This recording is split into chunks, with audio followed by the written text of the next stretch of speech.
अर्थशास्त्र के प्यारे विद्यार्थियों, myself doctor Nirmal Singh, lecturer अर्थशास्त्र, सरकारी सीनियर सैकेंडरी स्कूल पखो कलां। गर्मियों दी छुट्टियों दौरान तुहानूं कोल वख-वख विशा अध्यापकों वालों जिहड़ी वीडियो बना के भेजी जा रही है, उहदे विच उसे लड़ी के तहत 12वीं अर्थशास्त्र की जिहड़ी अगली वीडियो है वो मैं तुहाडे नाल साझी करन जा रहा है। उम्मीद है तुहानूं पसंद आऊगी। अज की जिहड़ी साडी वीडियो है इहदे विच असीं समष्टि अर्थशास्त्र का एक बहुत इंपॉर्टेंट टॉपिक तुहाडे नाल साझा करन जा रहे हैं। ये टॉपिक है जी आमदन अते उत्पादन का चक्री प्रवाह। आमदन ते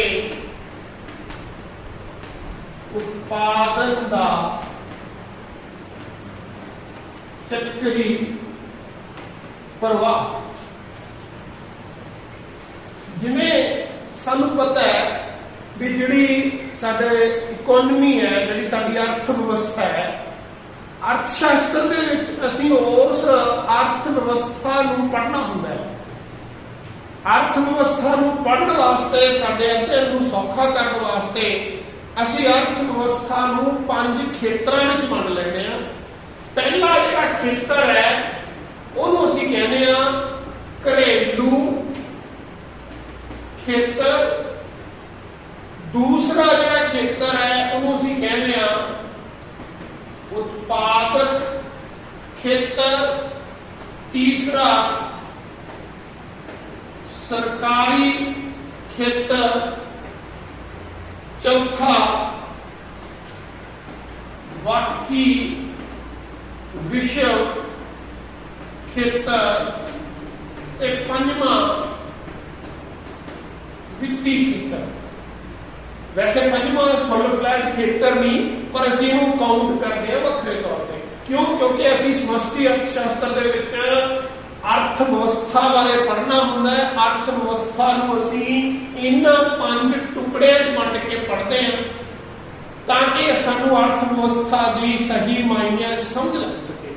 सानूं पता है कि जिहड़ा अर्थ व्यवस्था दे विच किसी आमदन का या उत्पादन का सिरजण होना है, वो उत्पादन के साधन करते हैं। वो उत्पादन के किहड़े-किहड़े साधन ने, वो असीं साधन पढ़े सी उत्पादन के 4, जिहदे विच किरती, उद्यमी, भूमि ते पूंजी। इन सारे साधनां दा जिहड़ा मालक खेतर है, इस खेतर नूं असीं कहने आ घरेलू खेतर, जां इहदा दूजा नाम असीं रख दिंदे आ household sector. Household sector अर्थ व्यवस्था का वो हिस्सा है जिहड़ा उत्पादन दे साधनां दा मालक है। जिन्ने भी उत्पादन के साधन ने वो सारे इत्थे रहिंदे ने। ते दूजा इहदा कंपोनेंट है कि ये हर तरह की मांग जिहड़ी चीज या वस्तुओं की कीती जाती है, ये इस घरेलू खेतर दे विच कीती जाती है। ये तां साडा एक खेतर सी। हुण दूजा असीं कहने आ भी अर्थ व्यवस्था दे विच तां जी असीं मनुख दीआं आर्थिक क्रियावां दा अध्ययन करदा। तो मनुख आर्थिक क्रियावां करन वास्ते कित्थे जांदा है? आर्थिक क्रियावां करन वास्ते हर एक नूं जाना पैंदा है उत्पादन खेतर दे विच। जिन्नियां साडीआं फैक्टरीज ने, भाव उद्योग ने, जां फिर एक किसान दा खेत है, जां एक सेठ दी दुकान है, किसी दी कोई आटा चक्की है, भाव जिथे जाके मनुख अपनी उपजीविका कमाउण वास्ते कोई भी क्रिया करता है, उस नूं असीं उत्पादन खेतर बोलते हैं, जिन्हों असीं प्रोडक्शन सेंटर कहते हैं। सो अर्थ व्यवस्था दे विच असीं ये 2 खेतर जिहड़े ने वो देखते हैं कि दोनों खेतर किवें एक दूजे नाल जुड़े हुए ने, किवें एक दूजे की मदद करते हैं।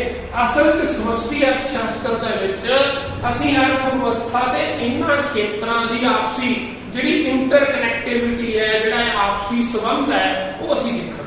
तो अज के साडे टॉपिक दे विच असीं देखांगे कि किवें उत्पादन दे साधन अपनियां साधन सेवावां लैण देण वास्ते काम करन वास्ते साधन सेवावां लैके की लैके जी साधन सेवावां ये देण वास्ते चारों साधन जांदे ने रियल रूप च उत्पादन का काम करने वास्ते।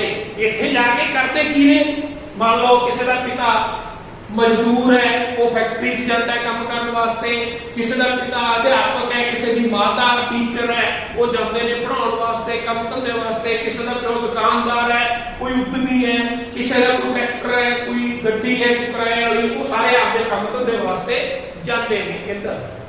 इत्थे जाके उत्पादन खेतर दे विच हो जाके पैदावार करते हैं साधनां दी, चीज़ां वस्तुआं पैदा करते हैं। की करते हैं जी?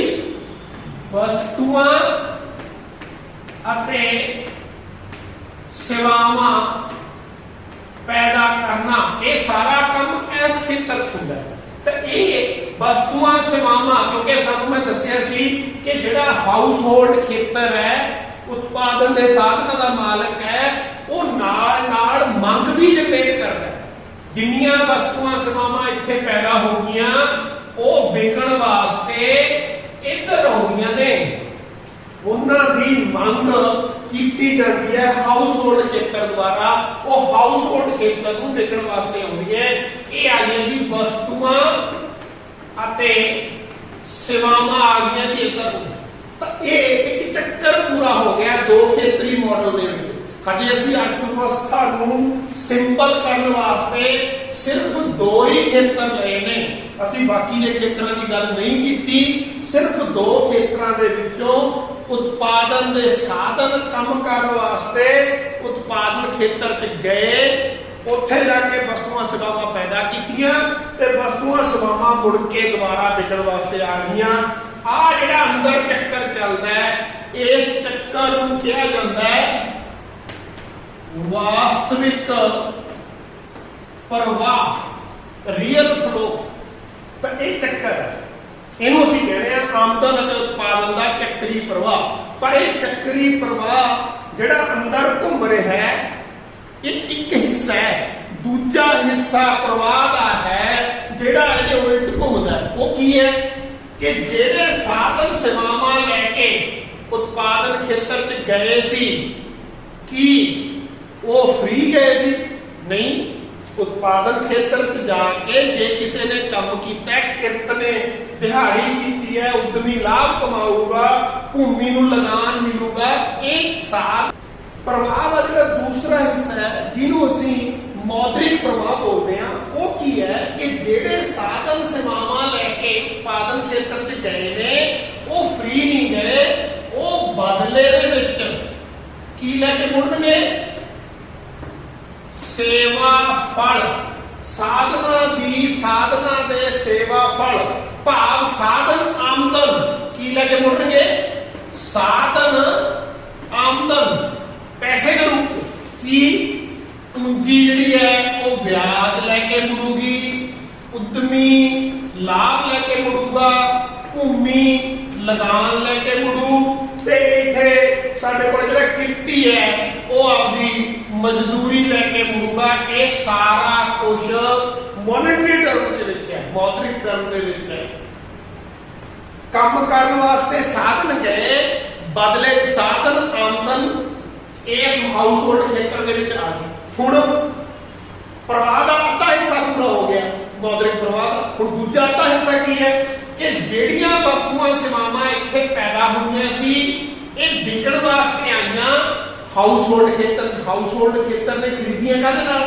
ऐसे पैसे नाल जिहड़ी आमदन कमाई सी हाउस होल्ड खेतर ने, ये आमदन कमाई हुई असल दे विच आपणीआं लोड़ां पूरीआं करन वास्ते सी। साधन सेवावां जिहड़ियां दित्तियां सी, सेवा फल आमदन जिहड़ी लई सी वो आपणीआं जरूरतां पूरीआं करन वास्ते सी। भाव आ वालीआं वस्तुआं सेवावां दे बदले च पैसे के रूप च खर्च के रूप च भुगतान कर दिता। खर्चा वस्तुआं सेवावां ते खर्च कर दिता, ये पैसा मुड़ के फिर इधर आ गया। हुण एक चक्कर उपरले पासे घूम रहा है, ये चक्कर ਚੱਕਰ ਅੰਦਰਲੇ ਚੱਕਰ ਦੇ ਆਪੋਜ਼ਿਟ ਹੈ। ਜੇ ਆ ਚੱਕਰ ਅਸੀਂ ਕਹਿ ਦਈਏ ਕਿ ਐਂਟੀ ਕਲੌਕਵਾਈਜ਼ ਚੱਲ ਰਿਹਾ ਹੈ ਤਾਂ ਖਰਚੇ ਵਾਲਾ ਚੱਕਰ ਕਲੌਕਵਾਈਜ਼ ਘੁੰਮ ਰਿਹਾ ਹੈ। ਤਾਂ ਵਾਸਤਵਿਕ ਪ੍ਰਵਾਹ ਦੇ ਅਗੇਂਸਟ ਬਿਲਕੁਲ ਉਲਟ ਇੱਕ ਚੱਲਦਾ ਹੈ ਜਿਹਨੂੰ ਅਸੀਂ ਮੌਦਰਿਕ ਪ੍ਰਵਾਹ ਕਹਿੰਦੇ। ਸੋ ਇਹ ਹੈ ਅਰਥ ਵਿਵਸਥਾ ਦਾ ਉਤਪਾਦਨ ਅਤੇ ਆਮਦਨ ਦਾ ਚੱਕਰੀ ਪ੍ਰਵਾਹ। ਇਹ ਪ੍ਰਵਾਹ ਅਸੀਂ ਤੁਹਾਨੂੰ ਸਿਰਫ ਸਿੰਪਲਿਸਿਟੀ ਵਾਸਤੇ ਸਿਰਫ 2 ਖੇਤਰਾਂ ਦਾ ਹੀ ਦੱਸਿਆ ਹੈ। ਬਾਕੀ ਦੇ 3 ਖੇਤਰ ਵੀ ਇੱਥੇ ਇੰਟਰੋਡਿਊਸ ਕੀਤੇ ਜਾ ਸਕਦੇ ਨੇ, ਪਰ ਪਹਿਲਾਂ ਗੱਲ ਅਸੀਂ ਬਿਲਕੁਲ ਸਿੰਪਲ ਜਿਹੜੀ ਹੈ ਉਹ ਸਿਚੁਏਸ਼ਨ ਲੈ ਕੇ ਗੱਲ ਸ਼ੁਰੂ ਕੀਤੀ ਹੈ ਕਿ ਮੰਨ ਲਓ ਅਰਥ ਵਿਵਸਥਾ 'ਚ 2 ਹੀ ਖੇਤਰ ਨੇ। ਸਾਧਨ ਜਾਂਦੇ ਨੇ ਕੰਮ ਕਰਨ ਵਾਸਤੇ, ਉੱਥੇ ਜਾ ਕੇ ਵਸਤੂਆਂ ਸੇਵਾਵਾਂ ਪੈਦਾ ਕਰਦੇ ਨੇ, ਵਸਤੂਆਂ ਸੇਵਾਵਾਂ ਵਿਕਣ ਵਾਸਤੇ ਆਉਂਦੀਆਂ ਘਰੇਲੂ ਖੇਤਰ ਦੇ ਵਿੱਚ। ਇਹ ਚੱਕਰ ਪੂਰਾ ਹੋ ਗਿਆ, ਇਹਨੂੰ ਵਾਸਤਵਿਕ ਪ੍ਰਵਾਹ ਕਹਿੰਦੇ ਨੇ। ਸਾਧਨ ਜਿਹੜੇ ਗਏ ਸੀ ਉਹ ਬਦਲੇ 'ਚ ਪੈਸੇ ਲੈ ਕੇ ਮੁੜ ਕੇ ਆਏ, ਸਾਧਨ ਆਮਦਨ ਲੈ ਕੇ ਮੁੜ ਕੇ ਆਏ। ਜਿਹੜੀਆਂ ਵਸਤੂਆਂ ਵਿਕਣ ਵਾਸਤੇ ਆਈਆਂ ਸੀ ਉਹਦੇ ਬਦਲੇ 'ਚ ਉਹਨਾਂ ਦੀਆਂ ਪੇਮੈਂਟਾਂ ਭੁਗਤਾਨ ਜਿਹੜੇ ਨੇ ਉਹ ਚਲੇ ਗਏ। ਇਹ ਚੱਕਰੀ ਪ੍ਰਵਾਹ ਉੱਪਰਲਾ, ਇਹਨੂੰ ਮੌਦਰਿਕ ਪ੍ਰਵਾਹ ਕਹਿੰਦੇ ਨੇ। ਅੱਛਾ, ਹੁਣ ਸਵਾਲ ਖੜਾ ਹੁੰਦਾ ਹੈ ਕਿ ਇਹਨੂੰ ਚੱਕਰੀ ਕਿਉਂ ਕਹਿੰਦੇ ਨੇ? ਆਮਦਨ ਤੇ ਉਤਪਾਦਨ ਦੇ ਪ੍ਰਵਾਹ ਨੂੰ ਚੱਕਰੀ ਕਿਉਂ ਕਿਹਾ ਜਾਂਦਾ? ਕਿਉਂਕਿ ਚੱਕਰ ਇੱਕ ਉਹ ਡਾਇਗਰਾਮ ਹੈ ਜਿਹਦੀ ਸ਼ੁਰੂਆਤ ਅਤੇ ਅੰਤ ਸਾਡੇ ਕੋਲ ਨਹੀਂ ਪਤਾ। ਤਾਂ ਇਹੀ ਸਿਚੁਏਸ਼ਨ ਇੱਥੇ ਹੈ। ਹੁਣ ਸਾਨੂੰ ਨਹੀਂ ਪਤਾ ਆਹ ਚੱਕਰ ਕਦੋਂ ਚੱਲੇ। ਅਸਲ 'ਚ ਚੱਕਰ ਕਦੋਂ ਸ਼ੁਰੂ ਹੋ ਗਿਆ? ਜਦੋਂ ਤੋਂ ਮਨੁੱਖ ਦੇ ਢਿੱਡ ਲੱਗਿਆ, ਕਿਉਂਕਿ ਖਾਣ ਨੂੰ ਢਿੱਡ ਮੰਗਦਾ ਹੈ, ਜ਼ਰੂਰਤਾਂ ਪੂਰੀਆਂ ਕਰਨੀਆਂ, ਜ਼ਰੂਰਤਾਂ ਪੂਰੀਆਂ ਕਰਨ ਵਾਸਤੇ ਆਮਦਨ ਕਮਾਉਣੀ ਪਊ, ਆਮਦਨ ਕਮਾਉਣ ਜਾਣਾ ਪਊ, ਬਦਲੇ ਪੈਸੇ ਮਿਲਣਗੇ। ਇਸ ਕਰਕੇ ਜਦੋਂ ਤੋਂ ਢਿੱਡ ਲੱਗਿਆ ਉਦੋਂ ਤੋਂ ਇਹ ਚੱਕਰ ਚੱਲ ਰਿਹਾ ਹੈ। ਤੇ ਖਤਮ ਕਦੋਂ ਹੋਊਗਾ? ਜਿੰਨਾ ਚਿਰ ਮਨੁੱਖ ਦੇ ਢਿੱਡ ਲੱਗਿਆ ਚੱਕਰ ਖਤਮ ਨਹੀਂ ਹੁੰਦਾ। ਸੋ ਸਾਨੂੰ ਇਹਦੇ ਅੰਤ ਦਾ ਨਹੀਂ ਪਤਾ, ਸਾਨੂੰ ਇਹਦੀ ਸ਼ੁਰੂਆਤ ਦਾ ਨਹੀਂ ਪਤਾ। ਇਸ ਕਰਕੇ ਪ੍ਰਵਾਹ ਇਹ ਚੱਕਰੀ ਪ੍ਰਵਾਹ ਕਿਹਾ ਜਾਂਦਾ ਹੈ ਕਿ ਇਹ ਚੱਕਰ ਘੁੰਮ ਰਿਹਾ ਹੈ, ਲਗਾਤਾਰ ਘੁੰਮੂਗਾ। ਹਾਂ, ਅਸੀਂ ਇਸ ਚੱਕਰ ਨੂੰ ਤੇਜ਼ ਕਰ ਸਕਦੇ ਹਾਂ, ਇਸ ਚੱਕਰ ਨੂੰ ਹੌਲੀ ਕਰ ਸਕਦੇ ਹਾਂ। ਇਹ ਸਾਡੇ ਕੋਲ ਤਰੀਕੇ ਹੈਗੇ ਨੇ। ਕਿਹੜੀ ਚੀਜ਼ ਹੈ ਜਿਹੜੀ ਚੱਕਰ ਨੂੰ ਤੇਜ਼ ਕਰਦੀ ਹੈ ਤੇ ਕਿਹੜੀ ਚੀਜ਼ ਹੈ ਜਿਹੜੀ ਚੱਕਰ ਨੂੰ ਹੌਲੀ ਕਰਦੀ ਹੈ, ਇਹ ਸਾਡੇ ਕੋਲੇ 2 ਪੁਆਇੰਟ ਸਾਡੇ ਆਉਣਗੇ। ਇੱਕ ਨੂੰ ਅਸੀਂ ਕਿਹਾ ਕਰਾਂਗੇ ਸਮਾਵੇਸ਼, ਤੇ ਦੂਜੇ ਨੂੰ ਅਸੀਂ ਕਿਹਾ ਕਰਾਂਗੇ ਵਾਪਸੀ। ਇੰਜੈਕਸ਼ਨ ਤੇ ਵਿਦਡਰਾਅਲ। ਜਿਹੜੇ ਤਾਂ ਇੰਜੈਕਸ਼ਨਸ ਨੇ ਉਹ ਤਾਂ ਇਸ ਚੱਕਰ ਨੂੰ ਤੇਜ਼ ਕਰਨਗੇ ਤੇ ਜਿਹੜੀਆਂ ਵਾਪਸੀਆਂ ਨੇ ਉਹ ਇਸ ਚੱਕਰ ਨੂੰ ਹੌਲੀ ਕਰਨਗੇ। ਇਹ ਸਾਡਾ ਨੈਕਸਟ ਟੌਪਿਕ ਹੋਊਗਾ, ਫਿਰ ਅਸੀਂ ਇਸ ਟੌਪਿਕ ਨੂੰ ਸ਼ੁਰੂ ਕਰਾਂਗੇ। ਸੋ ਸਾਡੇ ਕੋਲ 2 ਖੇਤਰ ਅਸੀਂ ਸ਼ਾਮਲ ਕਰ ਲਏ ਸੀ। 2 ਖੇਤਰਾਂ 'ਚ ਚੱਕਰੀ ਪ੍ਰਵਾਹ ਇਹ ਹੁੰਦਾ ਹੈ। ਜੇ ਅਸੀਂ ਵਿੱਤੀ ਖੇਤਰ ਇੱਥੇ ਐਡ ਕਰ ਲਈਏ, ਮੰਨ ਲਓ ਅਸੀਂ ਫਾਈਨੈਂਸ਼ੀਅਲ ਸੈਕਟਰ ਇੱਥੇ ਐਡ ਕਰਤਾ, ਇਹਦਾ ਕੀ ਪਰਪਸ ਹੈ? ਫਾਈਨੈਂਸ਼ੀਅਲ ਸੈਕਟਰ ਦਾ ਪਰਪਸ ਹੈ ਕਿ ਮੰਨ ਲਓ ਇੱਧਰੋਂ ਸਾਧਨ ਗਏ, ਆਮਦਨ ਕਮਾ ਲਏ, ਸਾਰੀ ਦੀ ਸਾਰੀ ਆਮਦਨ ਖਰਚ ਨਹੀਂ ਕੀਤੀ, ਕੁਝ ਸੇਵਿੰਗਸ ਨੇ ਉਹ ਜਮ੍ਹਾਂ ਕਰਾਤੀਆਂ, ਬਚਤ ਦੇ ਰੂਪ ਵਿੱਚ ਫਾਈਨੈਂਸ਼ੀਅਲ ਸੈਕਟਰ 'ਚ ਪੈਸਾ ਜਮ੍ਹਾਂ ਕਰਾਤਾ, ਤਾਂ ਬਦਲੇ 'ਚ ਵਿਆਜ ਦੇਊਗਾ ਫਾਈਨੈਂਸ਼ੀਅਲ ਸੈਕਟਰ। ਬੈਂਕਾਂ ਨੇ ਉਹੀ ਪੈਸਾ ਜਿਹੜਾ ਲੋਕਾਂ ਦੀਆਂ ਬਚਤਾਂ ਇਕੱਠੀਆਂ ਕੀਤੀਆਂ ਸੀ ਉਤਪਾਦਨ ਖੇਤਰ ਨੂੰ ਕਰਜ਼ਾ ਦੇਤਾ, ਉਤਪਾਦਨ ਖੇਤਰ ਤੋਂ ਬਦਲੇ 'ਚ ਵਿਆਜ ਲੈ ਲਿਆ। ਤਾਂ ਇਹ ਉਹ ਆ ਗਿਆ ਜਿਹਨੂੰ ਅਸੀਂ 2 ਖੇਤਰੀ ਮਾਡਲ ਵਿਦ ਫਾਈਨੈਂਸ਼ੀਅਲ ਸੈਕਟਰ ਕਹਿ ਦਿੰਦੇ ਹਾਂ ਸਮਝਣ ਵਾਸਤੇ।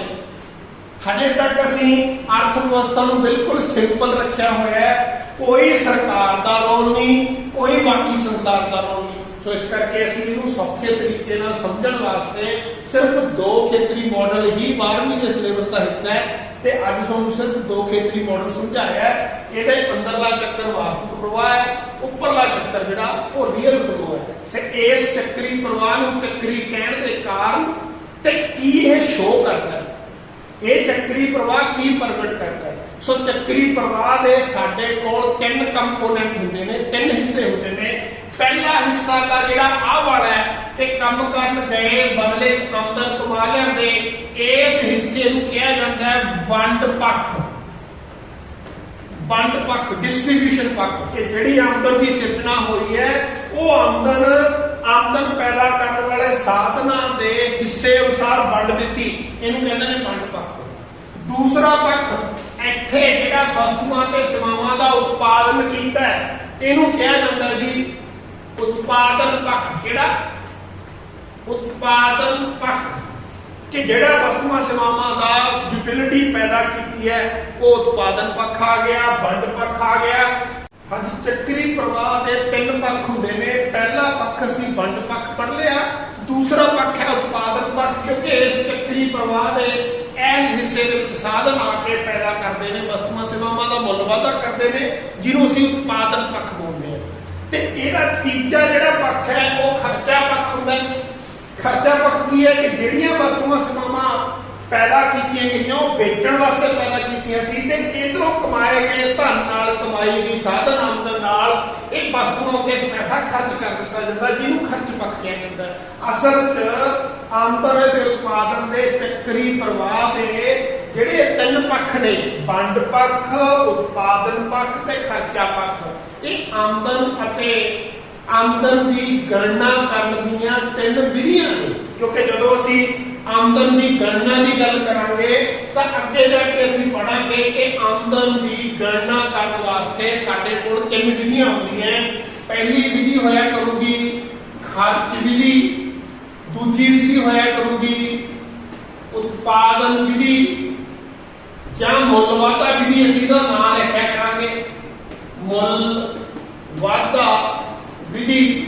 ਤੇ ਤੀਜੀ ਜਿਹੜੀ ਵਿਧੀ ਹੋਇਆ ਕਰੂਗੀ ਉਹ ਹੋਇਆ ਕਰੂਗੀ ਜੀ ਸਾਧਨ ਆਮਦਨ ਵਿਧੀ, ਜਾਂ ਫਿਰ ਇਹਨੂੰ ਅਸੀਂ ਵੰਡ ਵਿਧੀ ਵੀ ਕਿਹਾ ਕਰਾਂਗੇ, ਡਿਸਟ੍ਰੀਬਿਊਸ਼ਨ ਮੈਥਡ ਵੀ ਕਿਹਾ ਕਰਾਂਗੇ, ਸਾਧਨ ਆਮਦਨ ਵਿਧੀ। ਸੋ ਅਸਲ 'ਚ ਆਮਦਨ ਅਤੇ ਉਤਪਾਦਨ ਦੇ ਚੱਕਰੀ ਪ੍ਰਵਾਹ ਦੇ ਜਿਹੜੇ ਤਿੰਨ ਪੱਖ ਨੇ ਉਹ ਆਮਦਨ ਦੀ ਗਣਨਾ ਕਰਨ ਦੀਆਂ ਤਿੰਨ ਵਿਧੀਆਂ ਨੇ। ਪਹਿਲੀ ਖਰਚ ਵਿਧੀ ਵਾਲਾ ਜਿਹੜਾ ਕਿ ਆ ਖਰਚਾ ਪੱਖ ਹੈ, ਦੂਸਰਾ ਉਤਪਾਦ ਵਿਧੀ ਜਾਂ ਮੁੱਲ ਵਾਧਾ ਵਿਧੀ ਜਿਹੜਾ ਕੇਂਦਰ ਹੁੰਦਾ ਹੈ, ਤੇ ਤੀਸਰੀ ਹੈ ਸਾਧਨ ਆਮਦਨ ਵਿਧੀ ਜਾਂ ਵੰਡ ਵਿਧੀ ਕਿ ਕਿਵੇਂ ਸਾਧਨਾਂ ਦੀ ਜਿਹੜੀ ਆਮਦਨ ਹੈ। ਸੋ ਇਹ ਸਾਡਾ ਅੱਜ ਦਾ ਜਿਹੜਾ ਟੌਪਿਕ ਹੈ ਆਮਦਨ ਅਤੇ ਉਤਪਾਦਨ ਦਾ ਚੱਕਰੀ ਪ੍ਰਵਾਹ। ਇਹਦੇ 'ਚ ਅਸੀਂ ਪੜ੍ਹਿਆ ਕਿ ਅਰਥ ਵਿਵਸਥਾ ਦੇ ਕਿਵੇਂ ਸਮਝਣ ਵਾਸਤੇ ਅਸੀਂ ਚਾਰ ਸੈਕਟਰਾਂ 'ਚ ਵੰਡ ਕੇ ਉਹਨਾਂ ਸੈਕਟਰਾਂ ਨੂੰ ਆਪਸ ਵਿੱਚ ਜੋੜ ਕੇ ਕਿਵੇਂ ਇੱਕ ਦੂਜੇ ਨਾਲ ਕਨੈਕਟ ਕੀਤੇ ਹੋਏ ਨੇ।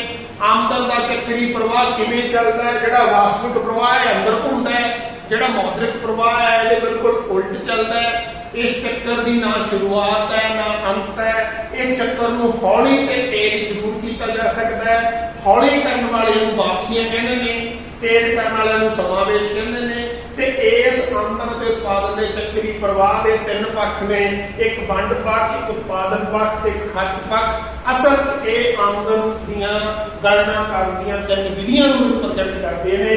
ਖਰਚੇ ਵਾਲੀ ਖਰਚ ਵਿਧੀ ਹੈ, ਉਤਪਾਦਨ ਜਾਂ ਮੁੱਲ ਵਾਧੇ ਵਾਲੀ ਉਤਪਾਦਨ ਵਿਧੀ ਹੈ, ਤੇ ਡਿਸਟ੍ਰੀਬਿਊਸ਼ਨ ਦਾ ਵੰਡ ਪੱਖ ਜਿਹੜਾ। ਸੋ ਇਹ ਸਾਡਾ ਅੱਜ ਦਾ ਟੌਪਿਕ ਸੀ ਜੀ, ਜਿਹਦੇ ਵਿੱਚ ਅਸੀਂ ਆਮਦਨ ਅਤੇ ਉਤਪਾਦਨ ਦੇ ਚੱਕਰੀ ਪ੍ਰਵਾਹ ਦਾ ਅਰਥ, ਚੱਕਰੀ ਪ੍ਰਵਾਹ ਦੀਆਂ ਵਿਸ਼ੇਸ਼ਤਾਵਾਂ, ਚੱਕਰੀ ਪ੍ਰਵਾਹ ਦੀਆਂ ਵਾਪਸੀਆਂ ਤੇ ਸਮਾਵੇਸ਼ ਤੇ ਚੱਕਰੀ ਪ੍ਰਵਾਹ ਦੇ ਤਿੰਨ ਪੱਖ, ਇਹ ਟੌਪਿਕ ਤੁਹਾਡੇ ਨਾਲ ਸਾਂਝੇ ਕੀਤੇ ਨੇ। ਉਮੀਦ ਕਰਦੇ ਹਾਂ ਤੁਹਾਨੂੰ ਟੌਪਿਕ ਪਸੰਦ ਆਇਆ ਹੋਵੇਗਾ ਤੇ ਤੁਸੀਂ ਅੱਗੇ ਵੀ ਇਹਨਾਂ ਛੁੱਟੀਆਂ ਦੌਰਾਨ ਹੋਰ ਵਿਦਿਆਰਥੀਆਂ ਨਾਲ ਇਸ ਵੀਡੀਓ ਨੂੰ ਸਾਂਝਾ ਕਰੋਗੇ। ਤੁਹਾਡਾ ਸਾਰਿਆਂ ਦਾ ਬਹੁਤ ਬਹੁਤ ਧੰਨਵਾਦ।